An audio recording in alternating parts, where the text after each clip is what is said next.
بسم اللہ الرحمن الرحیم۔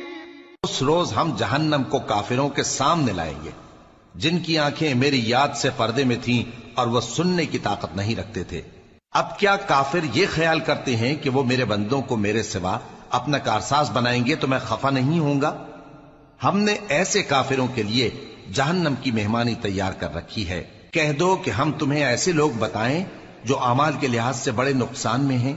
یہ وہ لوگ ہیں جن کی دوڑ دھوپ دنیا کی زندگی میں برباد ہو گئی اور وہ یہ سمجھے ہوئے ہیں کہ وہ اچھے کام کر رہے ہیں۔ یہ وہ لوگ ہیں جنہوں نے اپنے پروردگار کی آیتوں کو نہ مانا اور اس کے سامنے جانے سے انکار کیا، تو ان کے اعمال ضائع ہو گئے۔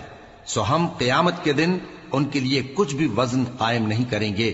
یہ ان کی سزا ہے، یعنی جہنم، اس لیے کہ انہوں نے کفر کیا اور ہماری آیتوں اور